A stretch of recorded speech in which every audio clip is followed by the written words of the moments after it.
The next story that I want to talk about is the fact that Sadiq Khan, yes, Sir Sadiq, although I refuse to call him that any longer, is now being investigated following £3,000 worth of free Taylor Swift tickets. And this has been because the London Assembly member, Conservative London Assembly member Susan Hall, has been writing to the Ethics Commissioner to call out Sadiq's freebies. And she joins me now, Susan Hall, on the line. Hello, Susan, how are you?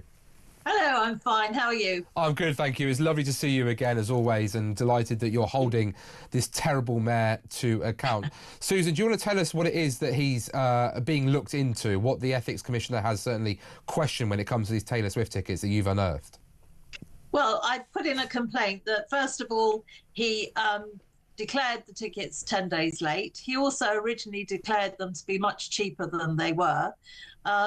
And apparently they came from an organisation that was unknown to the mayor. And of course, he does know the organisation because they've got contracts with City Hall. So I've put in a complaint and they are now looking into whether it was wise that he took the tickets. So because they're looking into this, I can't discuss that much further until I hear. But, you know, we have to have certain standards in public life. And Sadiq Khan just runs roughshod over everybody. So it was right that I put in the complaint, and we'll see what happens from here. Is this the first time Sadiq Khan's been looked into during his time as mayor, or have there been other examples where you certainly have raised questions and it's been probed and looked at to see whether or not he was following the rules? Well, I'd certainly put in complaints about the Chris Carver case. If you recall, absolutely, that gentleman was shot. And then completely incorrectly, Sadiq Khan immediately took the side of the gentleman that had been shot, not stayed completely neutral, which he should have done because he's the Police and Crime Commissioner. And then, of course, that poor police officer had his name out there for everybody. And then when it came to it being looked into, then he was let off completely by a jury within less than 3 hours. And yet in the meantime, all Sadiq Khan had said, oh, this poor young man, you know, with a family, and he should have just stayed completely neutral. So I did put in complaints about that. I put in quite a few complaints over the years. I've been there a while. Well, I don't blame you, Susan. I was absolutely disgusted when that went in, because when I was serving as Member of Parliament, Staffordshire Police were telling me that in Staffordshire, armed officers were handing in their weapons, handing in their badges because of what happened in that particular case. And to see an elected politician, as you say, the Police and Crime Commissioner for London, to so quickly come to an assumption, to desperately almost try and have, let's be frank, their George Floyd moment, which is what he was looking for, and then to end up having a tweet that would have undoubtedly encouraged others to send abuse and death threats in some way or other towards that police officer who was just undertaking their duty in the line of keeping other Londoners safe. And then for Sadiq Khan, when the trial, as you say, came to a conclusion that rightly the police officer was found not guilty and cleared of any charges, then tried to jump on some bandwagon and say that he was glad to see that the officer was let off. The trust being undermined in our police force, particularly the London Metropolitan Service, must be extraordinary. Has there been an impact when it comes to armed officers who are choosing no longer to take up their weapons and keep our streets safe because of the actions of the mayor and this particular case?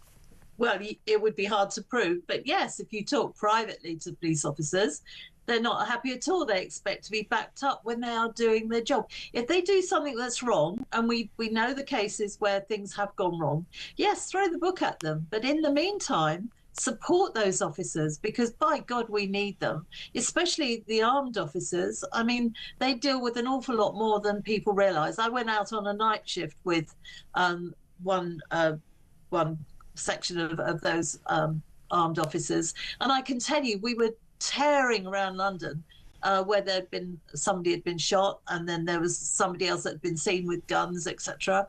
I don't think the public know just how wonderful these officers are. Yes, they get things wrong and then they have to be taken into account. But in the meantime, for God's sake, start supporting our police officers. Well, when it comes to policing the streets of London, there's a video clip that's gone viral of one of your Assembly members, Reform UK Assembly member Alex Wilson, had an exchange with the London Mayor Sadiq Khan about knife crime and about police. Let's just quickly take a listen. My team has been working on a budget amendment where we would like to fund almost 1,000 police officers to deliver a targeted knife crime task force. And the way we do this is reduce the cost of your staff budget back to 2016 levels. That will give us the funding to do this. Now, obviously, I can't table that as a budget amendment on my own. I need support from other groups. Would you encourage members of other groups, perhaps your own group in the Labour Party, perhaps the Conservatives, perhaps anybody, to second that amendment so that it can be discussed and debated in full next week at the budget meeting? As a rule of thumb, I never encourage anyone to work with reform.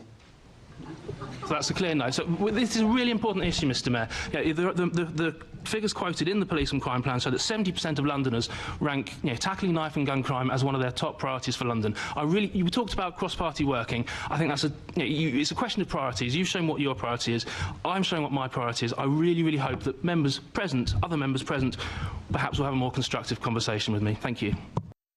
Now, Susan, I'm repulsed that Sadiq Khan would put party politics ahead of the safety of Londoners, as you say, when he is the Met Police and Crime Commissioner. I know that you've faced his disgusting attitude many times, particularly when you're running as his opponent for the Mayor of London, and the way he spoke to you, I thought at times was repulsive and repugnant from what I saw on social media clips. Now, Alex Wilson, I think, has come up with a good idea. Will you back it? Will you second that amendment so we can have that vote at the GLA? It doesn't quite work like that. We will be doing our own amendment. Let me tell you, I've been holding the Mayor to account on police figures for a long time. And in the last draft budget, we are due to lose 2,300 police officers from the streets of London. Now, there's been another one just come through yesterday. I haven't had time to read it all through properly, which has put some more money in there, but I think we'll still be losing 1,700 police officers. London cannot afford to lose any more police officers.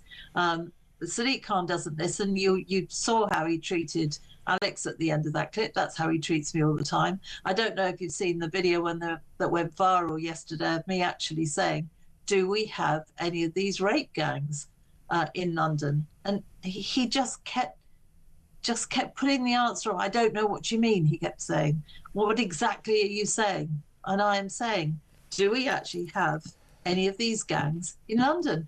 He's the Police and Crime Commissioner. He should answer a question like that from me. And if any of you have seen that particular clip, he just kept changing the subject or saying, what exactly do you mean?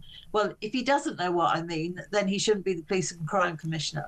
And as Police and Crime Commissioner, he should certainly have asked the Met Police if there are any of those grooming gangs or rape gangs in London, because I'm hard pushed to think that there aren't. And if there are, we need to be dealing with it. But can I just push back a little bit here, Susan? If Alex Wilson has what seems to be a very sensible amendment in the interests of Londoners, and I know you care, by the way, I know that you all generally work with across the House, would it not make sense for Conservatives and Reform in this case to work together on an amendment? It doesn't matter who gets the credit, it doesn't matter who's come up with the idea, but as long as we're putting the safety of Londoners first, that would be better than allowing this ridiculous mayor, as you say, to pretend somehow, it seems, that he doesn't understand what rape gangs are and care more about telling people not to talk to Reform UK than putting 1,000 more coppers on the street to keep Londoners safe. Would that not be in the interest of Conservatives and Reform to work together proactively in this case to get rid of and hold to account this disastrous mayor? Every year we put forward an amendment, and I think virtually every year, or certainly most years, it's been to put more police on our streets. It is totally ignored. The Conservatives will, as always, do a fully costed amendment, because that's what we do. And to get them fully costed is difficult, because they have to go through all the account system. It's far more difficult than you would think. You don't just say, this is what we want to do and we'll do it, because there are so many variables in that. We are working at the moment on an amendment, and we'll see how that goes. So I can't comment on that. It's also not my decision. It'd be a group decision. But we will definitely, I mean, nearly every year we have done it to put more police officers on our street, because you and I both know that's what London needs more than anything, not less. And at the moment, his budget gives us 1,700 less police officers on our streets. Thank you so much, Susan, for your work to the community of London and, of course, where you're a councillor in Harrow. Thank you so much.